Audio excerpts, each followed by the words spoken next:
refiere a la vida de este gran hombre llamado Abraham. Bien, leamos Hebreos 11, los versículos del 8 al 13. Por la fe Abraham, siendo llamado, obedeció para salir al lugar que había de recibir como herencia, y salió sin saber a dónde iba. Por la fe habitó como extranjero en la tierra prometida, como en tierra ajena, morando en tiendas con Isaac y Jacob, coherederos de la misma promesa. Porque esperaba la ciudad que tiene fundamentos, cuyo arquitecto y constructor es Dios.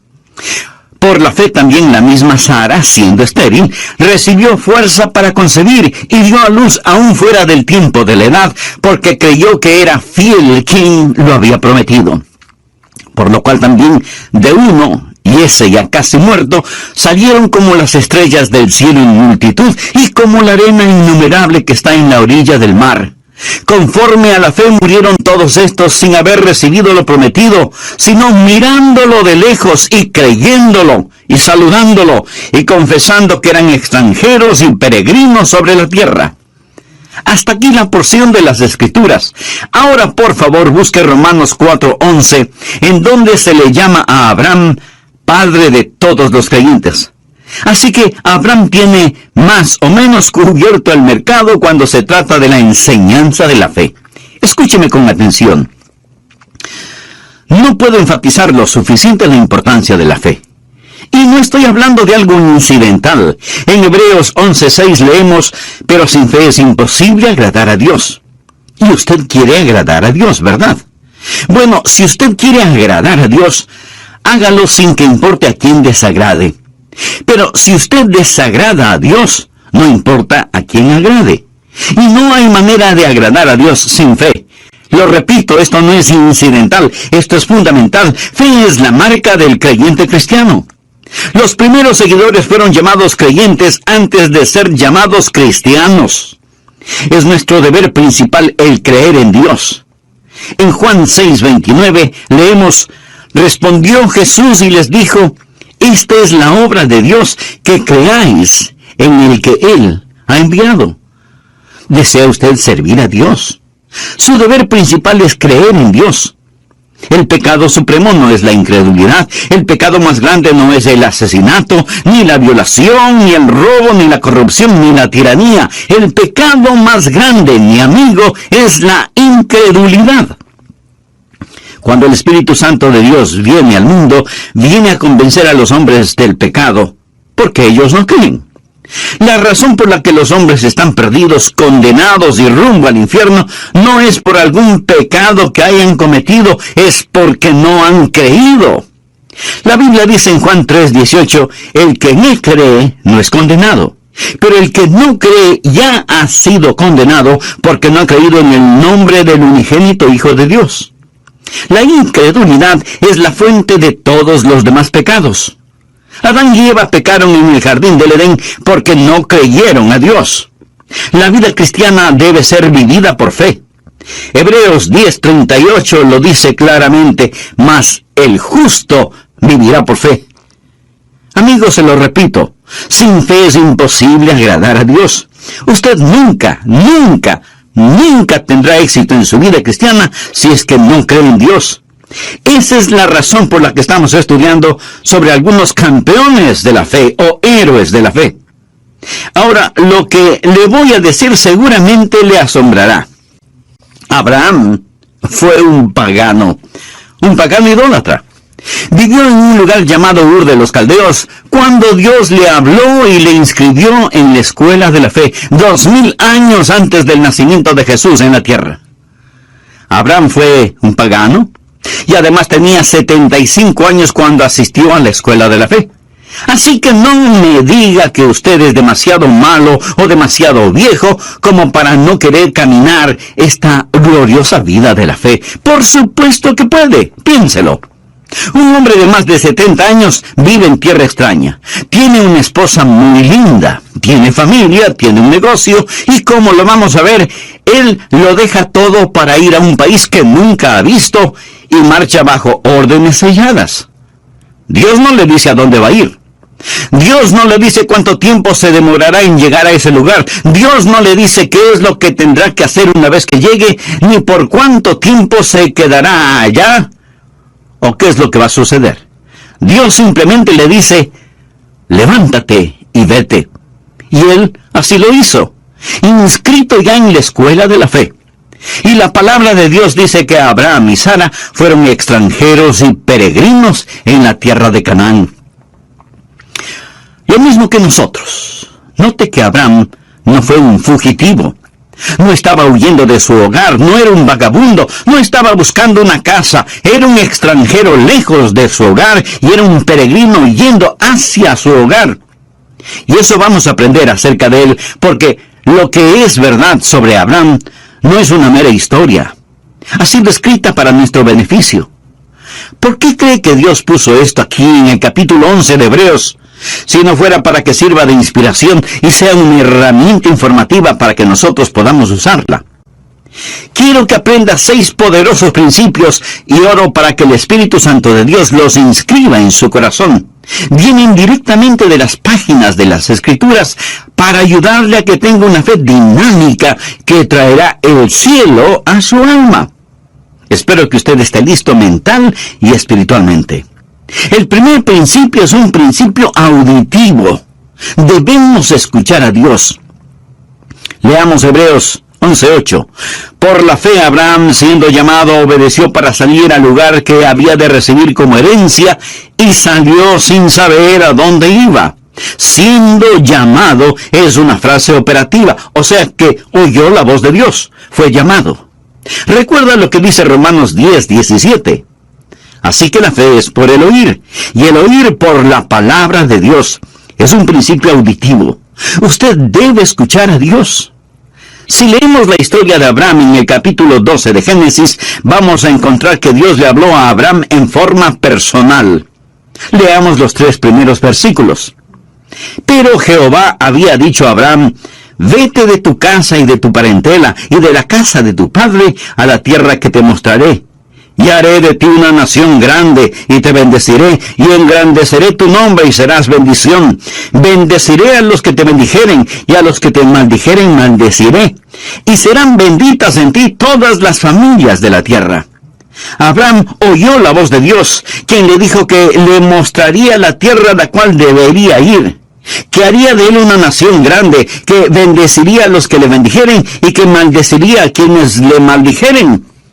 La raíz de la fe es el escuchar la voz de Dios. Esto lo establece Génesis 12. Pero en el capítulo 11 de Génesis encontramos algo que es un verdadero contrasentido. Encontramos a un pueblo tratando de construir una gigantesca torre que llegue hasta el cielo. La tristemente famosa Torre de Babel. Quiero que note la diferencia entre Génesis 11 del 1 al 4 y Génesis 12 del 1 al 3. Leamos Génesis 11, los primeros 4 versículos. Tenía entonces toda la tierra una sola lengua, y unas mismas palabras. Y aconteció que cuando salieron de oriente, hallaron una llanura en la tierra de Sinar. De paso, le informo que Sinar es Babilonia, y Babilonia es Irak. Y se establecieron allí. Y se dijeron unos a otros, vamos, hagamos ladrillo y cozámoslo con fuego. Y les sirvió el ladrillo en lugar de piedra y el asfalto en lugar de mezcla. Y dijeron, vamos, edifiquémonos una ciudad y una torre cuya cúspide llegue al cielo y hagámonos un nombre por si fuéremos esparcidos sobre la faz de la tierra. Ahora comparemos eso con Génesis 12. En los 3 primeros versículos, Dios dice varias veces lo que Él hará. Y le dice a Abraham, te llevaré a un lugar especial, te bendeciré, haré de ti una nación grande.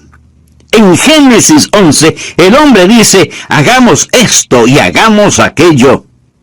Mi amigo, la mayoría de las personas en nuestra ciudad y en todas las ciudades del mundo están en el negocio de hagamos esto y hagamos aquello. Estamos tratando de edificar rascacielos hasta el infierno. Estamos tratando de construir utopías. La fe escucha la voz de Dios cuando dice, haré. Esta gente en la tierra de Sinar no solo querían construir una torre que llegara al cielo, sino que también querían tener un nombre imperecedero. Y pregunto, ¿alguien sabe alguno de esos nombres? La respuesta es no. Sabemos del nombre de Abraham porque Dios le dijo, engrandeceré tu nombre. Pero surge una gran pregunta. ¿Cómo podemos escuchar la voz de Dios? Eso es lo que la mayoría de nosotros preguntamos. Algunos vienen a mí diciendo, pastor, quisiera escuchar la voz de Dios. ¿Qué debo hacer? ¿Cómo puedo yo, un simple mortal, decir cuál es la voluntad de Dios y por lo tanto creer en Dios? En nuestras oraciones muchas veces decimos, Señor, si es tu voluntad. ¿Alguna vez usted ha orado de esa manera? Señor, si es tu voluntad, haz esto. Si es tu voluntad, haz aquello. Señor, si es tu voluntad, sana. Muéstranos qué hacer. Protégenos. Ahora, si usted no conoce la voluntad de Dios, esa es una buena manera de orar, pero no es la mejor manera de orar. La mejor forma de orar es diciendo, Señor, esta es tu voluntad y te agradezco por ella y voy a permanecer en ella. Por favor, anote al margen 1 de Juan 5:14. Y esta es la confianza que tenemos en Él, que si pedimos alguna cosa conforme a su voluntad, Él nos oye. ¿Tiene usted la confianza como para decir, Señor, esta es tu voluntad, confío en ella? Ahí es cuando se hace presente una gran fe. Una gran fe no es el producto de tratar de adivinar la voluntad de Dios. Pastor, ¿cómo podemos escuchar la voz de Dios? Bueno, primero vamos a tener que admitir que Abraham escuchó la voz de Dios de una manera en que ninguno de nosotros la ha escuchado. Al menos, así lo creo. Dios se apareció a Abraham y le habló. Se le apareció como el ángel de Jehová. Note lo que dice Génesis 12:7. Y apareció Jehová a Abraham, así se llamaba entonces, y le dijo, a tu descendencia daré esta tierra. Y edificó allí un altar a Jehová, quien le había aparecido. Dios nunca se me ha aparecido de esa manera, ni siquiera Moisés. Dios le habló a Moisés desde una zarza ardiendo. Yo nunca he visto una zarza ardiendo en forma sobrenatural. Dios le habló a Moisés sobrenaturalmente. Leo en la Biblia que Dios le habló a Saulo, quien más tarde sería el apóstol Pablo, le habló en el camino a Damasco. Se le apareció en una visión en medio del resplandor del sol del mediodía, y Saulo oyó una voz desde el cielo. Yo nunca he escuchado algo así. Nunca he visto algo así. Simón Pedro estaba en el techo de una casa, y un ángel vino a él y tuvo una visión. Todas estas personas escucharon la voz de Dios en forma sobrenatural. ¿Es eso lo que estamos esperando hoy? Esa no es la norma para nosotros. ¿Significa entonces que no podemos escuchar la voz de Dios? No estoy diciendo eso. ¿Significa que somos menos? No. Significa que somos más. ¿Tenemos menos ventajas? No. Hoy tenemos mayores ventajas. Escucha atentamente. Para conocer la voluntad de Dios, tenemos mayores ventajas. Busque Hebreos 1, versículos 1 y 2. Dios, habiendo hablado muchas veces y de muchas maneras en otro tiempo a los padres por los profetas, en estos postreros días nos ha hablado por el Hijo, a quien constituyó heredero de todo y por quien asimismo hizo el universo. Bueno, ¿cómo Dios nos habla por su Hijo? La Biblia nos enseña que tenemos tres cosas: la palabra escrita de Dios, la mente de Cristo y la guía del Espíritu Santo. Ahora, eso no nos hace menos que las personas del Antiguo Testamento, más bien es una gran ventaja. Esos personajes del Antiguo Testamento, antes de tener las Escrituras, antes de saber lo que ahora nosotros sabemos por el Espíritu Santo que mora en nosotros, tenían que esperar que Dios se manifestara mediante una revelación abierta, una visión, una teofanía. Nosotros no tenemos que hacerlo. Mi amigo, cualquier instante podemos abrir la Biblia y escuchar la inspirada, infalible palabra de Dios. Así que no pierda la oportunidad. Cuando nací de nuevo, fui regenerado y recibí lo que la Biblia llama la mente de Cristo. Veamos lo que dice 1 de Corintios, capítulo 2, desde el versículo 14. Pero el hombre natural, esto es, el no salvado, no percibe las cosas que son del Espíritu de Dios, porque para él son locura, y no las puede entender, porque se han de discernir espiritualmente. En cambio, el espiritual juzga todas las cosas, o sea que evalúa las cosas para tomar una decisión apropiada.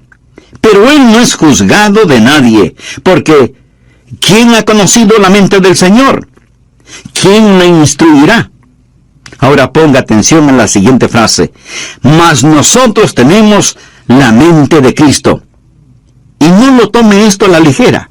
Nosotros tenemos escrita la inspirada, infalible palabra de Dios, y esa palabra nos dice que tenemos la mente de Cristo. ¿Cómo puedo conocer la voluntad de Dios? Amigo, cuando mi corazón está limpio, mi motivación es transparente, y camino en el Espíritu, puedo con toda seguridad asumir que lo que pienso y lo que deseo es la voluntad de Dios. Usted puede pensar que esto es arrogancia. No, no lo es. Y déjeme explicarlo. Verá, el diablo quiere ponernos bajo la idea de que nosotros no podemos conocer la voluntad de Dios. Pero por supuesto, sí podemos conocerla. Debería ser una condición natural el que conozcamos la voluntad de Dios. Usted dice, ¿qué pasa si hago algo fuera de la voluntad de Dios? Pues el Espíritu Santo dará la voz de alarma y le dirá, es malo lo que hiciste, has pecado, te has vuelto a esclavizar. Si usted está caminando en el Espíritu, sabrá cuando el Espíritu Santo da la voz de alarma. Ahora, suponga que camine en el Espíritu. No ha pecado, pero Dios tiene un plan diferente para usted. Entonces, Dios se lo mostrará. Pablo hizo planes para ir a Bitinia, pero el Espíritu se lo prohibió. Y Pablo oyó una voz que lo llamaba a Macedonia. Así que tuvo que cambiar sus planes. El punto, mi amigo, es que podemos caminar con Dios. Honramos a Dios cuando creemos en Él y vivimos con confianza. Ahora, si usted duda acerca de algo, espere en el Señor. Y comience a cultivar la rara virtud de la paciencia. No trate de correr más rápido que Dios. Pero, en cambio, corra lo más rápido que pueda hacia Dios y comience a caminar con Él. Antes de finalizar, deseo hacerle una pregunta. ¿Cuál es su relación personal con Dios? ¿Es Jesucristo su Salvador y Señor? Dados para dos cosas. Primero, pasar el resto de sus vidas ahí. Y segundo, estar listos en los próximos 15 minutos. Y ambas cosas son ciertas. Usted no debe decir, Señor, estoy construyendo un nido. Usted necesita orar y decir, Señor, si voy a construir un nido, pon una espina en él. Estoy listo a ir. Confiar y obedecer. La única manera de ser felices en Jesús es confiar y obedecer. Y si usted no obedece lo que ya sabe, no le pida a Dios más revelación, porque Dios no se la va a dar. ¿Tiene usted un problema de fe? Si es así, probablemente su problema es de obediencia. ¿Hay alguna confesión que necesita hacer? ¿Hay alguna restitución que debe realizar? ¿Hay una ayuda que debe dar? ¿Hay un testimonio que debe compartir? ¿Hay algún lugar a donde debe ir? Obedezca, obedezca. ¿Desea tener fe? El primer principio es el principio auditivo. Escucha a Dios. El segundo principio es el principio de correr riesgos. Obedezca a Dios. El tercer principio es lo que llamo el principio de valores. Usted debe establecer prioridades. Leamos ahora Hebreos 11:9. Por la fe habitó como extranjero. Se refiere a Abraham. Por la fe habitó como extranjero en la tierra prometida, como en tierra ajena, morando en tiendas con Isaac y Jacob, coherederos de la misma promesa, porque esperaba la ciudad que tiene fundamentos, cuyo arquitecto y constructor es Dios. Abraham Era un extranjero lejos de su hogar y era un peregrino yendo hacia su hogar. En ese tiempo, Canaán no era su tierra. Él esperaba la ciudad que tiene fundamentos, cuyo arquitecto y constructor es Dios. Vive bajo una carpa y no entierra las estacas demasiado profundo, porque su lema era: este mundo no es mi hogar, solo estoy de pasada. Abraham tenía una prioridad diferente. Ahora, la razón por la cual muchos no tienen fe es porque sus prioridades son erróneas. Pensamos que la fe es una forma en que la voluntad del cielo se realiza en la tierra. Pensamos que es una manera en que nuestra voluntad se realiza en el cielo. Fe es la forma en que Dios realiza la voluntad del cielo en la tierra. Venga tu reino, sea hecha tu voluntad, como en el cielo, así también en la tierra. Los del hombre desaparecerán como vapor. Leemos en Filipenses 3:20, mas nuestra ciudadanía está en los cielos, de donde también esperamos al Salvador, al Señor Jesucristo. Si usted está viviendo para este mundo, usted no tiene fe. Santiago lo dice muy enfáticamente. Oh almas adúlteras, ¿no sabéis que la amistad del mundo es enemistad contra Dios? Cualquiera pues que quiera ser amigo del mundo se constituye enemigo de Dios. ¿Es usted mundano y se pregunta por qué no tiene fe? ¿Piensa que Dios va a otorgar fe a sus enemigos? Abraham no fue un amigo del mundo. Cuando usted se vuelve amigo del mundo, entonces usted comienza a vivir mundanalmente. Veamos lo que dice Primera de Juan 2, desde el versículo 15. No améis al mundo, ni las cosas que están en el mundo. Si alguno ama al mundo, el amor del Padre no está en él. Porque todo lo que hay en el mundo, los deseos de la carne, los deseos de los ojos y la vanagloria de la vida, no proviene del Padre, sino del mundo. Y el mundo pasa y sus deseos. Pero el que hace la voluntad de Dios permanece para siempre. Recuerde que la fe viene por la voluntad de Dios. Piense en eso. Cuando usted se vuelve amigo del mundo y comienza a amar las cosas del mundo, ¿qué es lo que sucede? Que usted se va a amoldar a las cosas del mundo.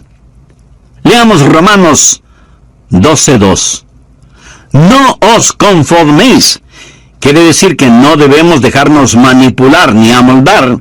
No os conforméis a este siglo, sino transformaos por medio de la renovación de vuestro entendimiento, para que comprobéis cuál sea la buena voluntad de Dios, agradable y perfecta.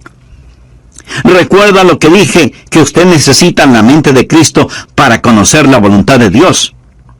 Pero si este mundo le está apretando, amoldando por medio de la televisión, la música, las modas, las finanzas, etc., y usted se lo permite, no es de extrañarse que usted no tenga la mente de Cristo, ni entienda la voluntad de Dios para su vida. Y todo comienza con la amistad con el mundo, que se transforma en amor por las cosas del mundo, luego en identificación con las cosas del mundo, para terminar siendo condenado con el mundo. Primera de Corintios 11:32 dice, mas siendo juzgados, somos castigados por el Señor, para que no seamos condenados con el mundo. Hay buenas ilustraciones sobre esto. Abraham tenía con él un sobrino llamado Lot, quien seguía a Abraham. La Biblia nos dice que Abraham vivía en una carpa y que Lot armó la suya, pero con la vista hacia Sodoma, moviéndose hacia el mundo. Su esposa llegó a ser parte de la clase social alta en Sodoma y sus hijas seguramente fueron cachiporreras en el colegio de Sodoma. Lot se volvió un hombre de negocios y seguramente llegó a ser un importante concejal de la ciudad de Sodoma. Pero cuando el juicio de Dios cayó sobre Sodoma, Lot lo perdió absolutamente todo. En la actualidad se oye mucho acerca de la separación de la iglesia y el Estado. ¿Sabe que el mensaje que necesita ser predicado hoy más que nunca es la separación de la iglesia y el mundo? La palabra de Dios es enfática en señalar que los hijos de Dios estamos en el mundo, pero no somos del mundo. Cuando miro a los creyentes promedio hoy en día, con tristeza tengo que admitir que se parecen, se visten, hablan, fuman, beben, ven las mismas películas, van a los mismos espectáculos, escuchan la misma música que los inconversos. O sea, siguen amando las cosas del mundo. Mi amigo, los hijos de Dios debemos ser diferentes. Si a usted lo llevaran preso por ser un creyente, tendrían suficientes evidencias como para condenarlo. Debemos ser diferentes. Quisiera hacerle unas preguntas muy personales. ¿Cuáles son sus metas? Tal vez quiere tener suficiente dinero para su retiro, comprar una bonita casa y poder gozar de una vida tranquila y sin preocupaciones emocionales o financieras. ¿Cuál es la meta que tiene para sus hijos? ¿Desea que ellos sean famosos y alcancen notable éxito en la vida? ¿Cuál es su meta en lo concerniente a su relación espiritual con Dios? ¿Se preocupa de que sus hijos desarrollen un carácter genuinamente cristiano debido al ejemplo que ven en usted? ¿Dejaría su trabajo presente y aceptaría otro menos importante y con menos dinero si eso ayuda al crecimiento espiritual suyo y de su familia? ¿Es su meta solo impresionar a la gente? ¿En compañía de quién preferiría estar? ¿De los ricos, famosos y mundanos? ¿O de los pobres, sencillos y puros? ¿Qué significa para usted la frase, buscad primeramente el reino de Dios y su justicia? Mi amigo, sin fe es imposible agradar a Dios. Y deseo que grabe en su corazón que si usted agrada a Dios, no importa quién desagrade, pero si usted desagrada a Dios, no importa a quién agrade. Bien, veamos el cuarto principio, que es el principio de visión. Mantenga enfocada su fe. Usted está escuchando este mensaje, este momento, y aún puede estar de acuerdo con lo que estoy diciendo, pero tan pronto como usted comience a hacer otras cosas, este mensaje puede quedar fuera de foco si es que no tiene cuidado. Nuevamente veamos Hebreos 11:10. Porque esperaba la ciudad que tiene fundamentos, cuyo arquitecto y constructor es Dios. Aquí la palabra operativa es esperaba. Ahora leamos el versículo 13. Conforme a la fe murieron todos estos sin haber recibido lo prometido, sino mirándolo de lejos. Este es el principio de visión del que estoy hablando. Y creyéndolo, y saludándolo, y confesando que eran extranjeros y peregrinos sobre la tierra. Es fácil perder el enfoque que tenemos sobre los valores correctos. Es tan fácil el tener pensamientos y deseos mundanos. Anote al margen Colosenses 3, los 2 primeros versículos. Si pues habéis resucitado con Cristo, buscad las cosas de arriba donde está Cristo sentado a la diestra de Dios. Poned la mira en las cosas de arriba, no en las de la tierra. Abraham fue un hombre que tuvo una visión. Y esa visión le dio la capacidad de ver lo invisible. Recuerde lo que es la fe. Es pues la fe, la certeza de lo que se espera, la convicción de lo que no se ve. Eso es lo importante. Mire otra vez el versículo 13. Conforme a la fe murieron todos estos sin haber recibido lo prometido, sino mirándolo de lejos. Mirando lo que podemos ver, sino que miramos lo que no se puede ver. La fe ve lo invisible, conoce lo desconocido y hace posible lo imposible. Es una visión que está enfocada.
y usted debe mantener su fe en estas cosas.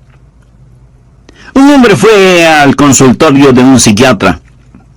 La enfermera fue donde el doctor y le dijo: el doctor, aquí está un hombre que dice que necesita verle, pero creo que está loco, porque piensa que es invisible. Y el doctor le dice a la enfermera: entonces, dígale que no le puedo ver. Mi amigo, hay un mundo invisible. Hay un mundo que es mucho más real que este mundo. Y todos estos héroes de la fe fueron personas que pudieron ver lo invisible. Nosotros vivimos una vida en donde todo lo que vemos está frente a nuestros ojos. La familia, la casa, el carro, el trabajo, la oficina, etc. No vemos la necesidad de visión. Nunca miramos hacia el cielo. No queremos ver más allá de nuestras narices. Aún en nuestro mundo material hay gente que deja su marca. Exploradores, novelistas, inventores, científicos, deportistas. Todos estos tienen la habilidad de ver lo invisible. El hecho de que esté hoy predicando este mensaje es porque Dios puso un sueño en mi corazón y ahora ese sueño es realidad. Cuando Disney World fue inaugurado en Orlando, en la Florida, el programa comenzó con un extraordinario desfile. Miles de invitados especiales estaban en las tribunas. Walt Disney ya había fallecido, pero la viuda de Walt Disney estaba entre los ejecutivos de la empresa. El programa fue una fantasía propia de Disney. Una señora que estaba sentada junto a la señora Disney comentó: es una pena que su esposo no esté aquí para ver todo esto. Y la señora Disney le contestó: oh, pero él lo vio. Por eso, todo esto está aquí. En su mente, él vio lo invisible, pero él no vio lo que sucede en la actualidad en su famoso parque de diversiones, se lo puedo asegurar. Si él supiera lo que está pasando, probablemente estaría dando vueltas en su tumba. Amigo, todo comienza con una visión. El quinto principio es el principio de vigilancia. Usted debe proteger su corazón. El diablo hará guerra contra su fe. Hebreos 11:11 dice: por la fe también la misma Sara, siendo estéril, recibió fuerzas para concebir y dio a luz aún fuera del tiempo de la edad, porque creyó que era fiel quien lo había prometido. Dios le había dado a Abraham una promesa, pero usted sabe que él y Sara dejaron de mirar a Dios e hicieron cosas muy negativas. Abraham fue hacia Egipto cuando Dios le había puesto en Canaán.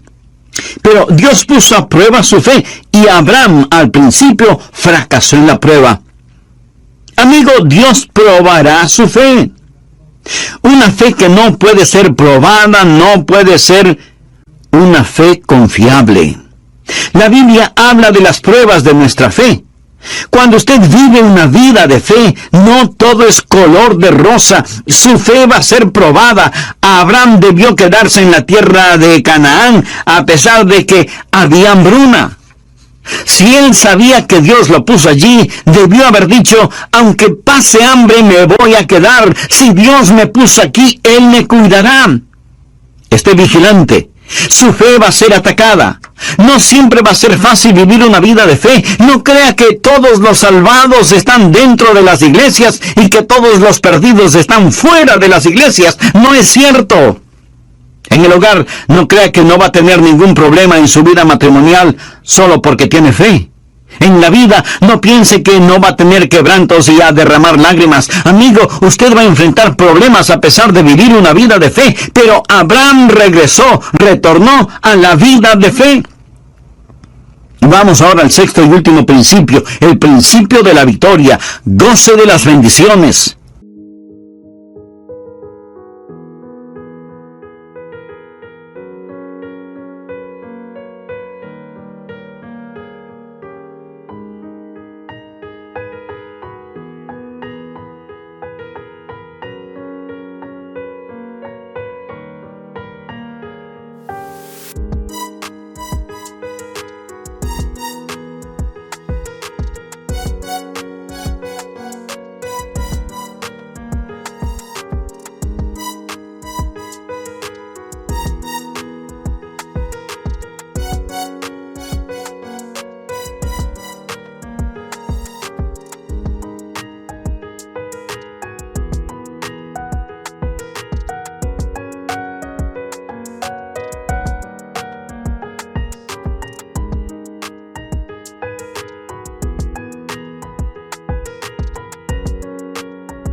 Hebreos 11:12 dice, por lo cual también de uno, y ese ya casi muerto, salieron como las estrellas del cielo en multitud, y como la arena innumerable que está a la orilla del mar. Sara dio a luz un hijo. El nombre de Abraham es conocido. Su descendencia es multitudinaria. Abraham ha sido una bendición para el mundo. Ha sido una bendición para mí. Dios le dio a Abraham la tierra, engrandeció su nombre. Y ahora piensa en todas las cosas que Dios hizo por medio de Abraham. De Abraham salió la nación judía, los profetas, las escrituras. Y en la carne de la semilla de Abraham vino nuestro Señor Jesucristo. Y todo eso vino por fe. Amigo, Dios quiere salvarle. Y la vida de fe comienza con un paso de fe. Y ese paso de fe es recibir a Jesucristo como Señor y Salvador. ¿Quisiera usted dar ese paso de fe ahora mismo? Entonces le invito a